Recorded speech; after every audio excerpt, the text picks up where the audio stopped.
संसद में वक्फ board bill pass हो गया, जिसको लेकर हरियाणा के कैबिनेट मंत्री अनिल विज ने अपनी प्रतिक्रिया देते हुए कहा कि वक्फ बोर्ड के नाम पर जो सारे देश में जमीनों की लूट होती थी, उसको रोकने के लिए ये बिल लाया गया। वहीं आप पार्टी के संयोजक अरविंद केजरीवाल ने पंजाब में बढ़ते नशे को पूर्व सरकारों की देन बताया। विज ने भूपेंद्र सिंह हुड्डा के सवाल पर भी उन्होंने तीखी प्रतिक्रिया दी, जिसमें उन्होंने कहा था कि किसानों को लूटना और परेशान करना बीजेपी की नीति है। संसद में वक्फ बोर्ड बिल पास हो गया, जिसको लेकर हरियाणा के कैबिनेट मंत्री अनिल विज ने अपनी प्रतिक्रिया देते हुए कहा कि वक्फ बोर्ड के नाम पर जो सारे देश में जमीनों की लूट होती थी, उसको रोकने के लिए ये बिल लाया गया। उन्होंने कहा कि ऐसा नहीं है कि पहली बार ऐसा हुआ है, इससे पहले भी 5 बार ऐसा हो चुका है। वक्फ बिल का अखिलेश ने भी विरोध किया है। इस पर कैबिनेट मंत्री अनिल विज ने कहा कि देश के हित में, हिंदू मुसलमानों के हित में सरकारों का काम होता है कि अगर कहीं लूट हो रही है तो उसको दुरुस्त करे। सांसद ओवैसी ने भी संसद में वक्फ बोर्ड की प्रतियां फाड़ दी, जिस पर अनिल विज ने कहा, ओवैसी तो हमेशा ऐसी हरकतें करते रहते हैं कि वो मीडिया में बने रहें। इसके साथ ही उन्होंने कांग्रेस पर भी जमकर निशाना साधा। अनिल विज कैबिनेट मंत्री हरियाणा। आप पार्टी के संयोजक अरविंद केजरीवाल ने पंजाब में बढ़ते नशे को पूर्व सरकारों की देन बताया, जिस पर अनिल विज ने केजरीवाल को आड़े हाथों लेते हुए कहा कि पंजाब में आम आदमी पार्टी की सरकार आने के बाद नशा तेजी से बढ़ा है। उन्होंने कहा कि ज्ञान देने से चीजें ठीक नहीं होती, चीजें तो धरातल पर काम करने से ठीक होती हैं। विज ने कहा कि धरातल पर कुछ होता नजर नहीं आ रहा। विज ने केजरीवाल को ज्ञान बहादुर बताया। अनिल विज कैबिनेट मंत्री हरियाणा। हरियाणा के पूर्व मुख्यमंत्री भूपेंद्र सिंह हुड्डा ने कहा कि किसानों को लूटना और परेशान करना बीजेपी की नीति है, जिस पर कैबिनेट मंत्री अनिल विज ने हुड्डा से सवाल पूछा कि सरकार ने किसानों को परेशान करने के लिए कौन सी नीति बनाई है। उन्होंने कहा कि किसान पंजाब में धरने पर बैठे थे और पंजाब में इंडिया गठबंधन की सरकार है। अनिल विज कैबिनेट मंत्री हरियाणा। के नाम पर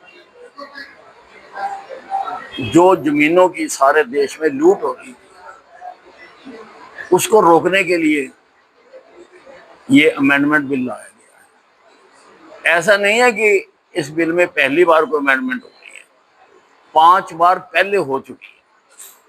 और कांग्रेस ने तो 1913 में इसमें वो प्रावधान कर दिया कि वक्फ अगर किसी भी जमीन को अपनी क्लेम कर लेता है, अपना दावा दिखा देता है, तो जिसकी जमीन पे करा है उसको कोर्ट में जाके सिद्ध करना पड़ेगा। और ऐसे धारा के होते हुए कल को वो सारे हिंदुस्तान को अगर वक्फ की प्रॉपर्टी कर दे तो सारे हिंदुस्तान को धक्के खाने पड़ेंगे कोर्टों में। इसलिए सोच समझकर, ये किसी मस्जिद के खिलाफ नहीं है, किसी मजार के खिलाफ नहीं है, किसी भी जो ऐसे संस्थान है उनके खिलाफ नहीं है।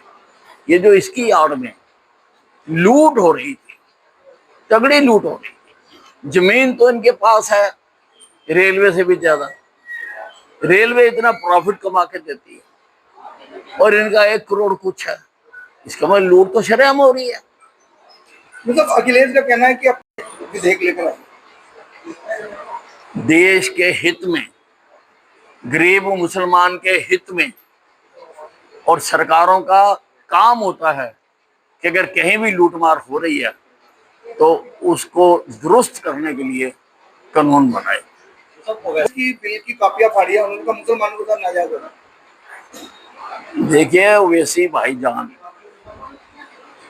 तो हमेशा ऐसी हरकतें करते हैं जिससे वो मीडिया में हाईलाइट हो रहे हैं। ये बहुत, अब तय तो जो पदासीन अधिकारी है लोकसभा का वो करेंगे, परंतु आम आदमी के दिल में इनके प्रति बहुत गुस्सा है। कानून तरीके से बनाया गया है। पहले बिल प्रेजेंट हुआ, फिर मेंबरों ने कहा जेपीसी में जाए, जेपीसी में गया, सारी पार्टियों के नुमाइंदे उसमें गए। अब जेपीसी जो पास कर देती है वो लोकसभा में आता है, और लोकसभा में कल पास भी हो गया, अभी राज्यसभा में जाना है। बताओ कहाँ गलत हुआ, कानून की उल्लंघना कहाँ हुई? ये ही सिस्टम है। कानून की उल्लंघना तो तब हुई थी इंदिरा गांधी ने जो रातों रात इमरजेंसी लगा दी थी। कानून की उल्लंघना तब हुई थी जब 1 करोड़ लोगों के जबरदस्ती नसबंदी कर दी गई थी। कानून की उल्लंघना तब हुई थी जब इस भारत देश को धर्मनिरपेक्ष और समाजवादी देश घोषित कर दिया गया। अब उल्लंघना नहीं हुई है, बाकायदा कायदे से चल रहा सारा काम, मेजोरिटी से चलता है और प्रजातंत्र का तकाजा ही यही है। Democracy is a polity of majority. भिन्न भिन्न मत हो सकती है, लेकिन अधिक लोग जो बात कहें उसको मानना चाहिए और उनको भी मानना चाहिए जो इसका विरोध करें। इसमें बीजेपी का भी राज है। देखिए,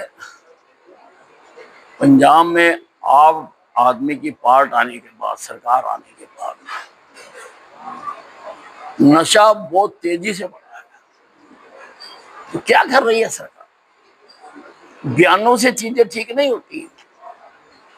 चीजों को ठीक करने के लिए धरातल पर कुछ करना पड़ेगा, और धरातल पर होता हुआ कुछ नजर नहीं आ रहा।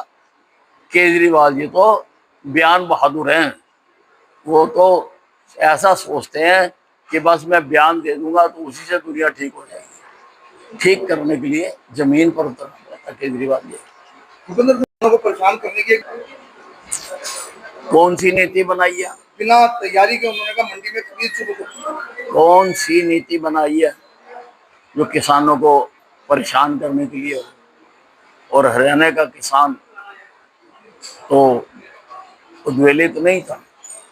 ये किसान तो धरने पर पंजाब के बैठे, पंजाब की भूमि पर बैठे, और पंजाब में इंडी सरकार ही सरकार है, और इंडी में अगर आप पार्टी है तो कांग्रेस भी है। दास्ताने हरियाणा न्यूज अब उपलब्ध है 1100+ डिजिटल केबल नेटवर्क पर and Android based DTH smart set top box, सभी OTT प्लेटफॉर्म। 24 लाइव देखिए हमारे सभी सोशल मीडिया पेजेस पर। अधिक जानकारी के लिए विजिट करें www.dastaneharyana.in पर।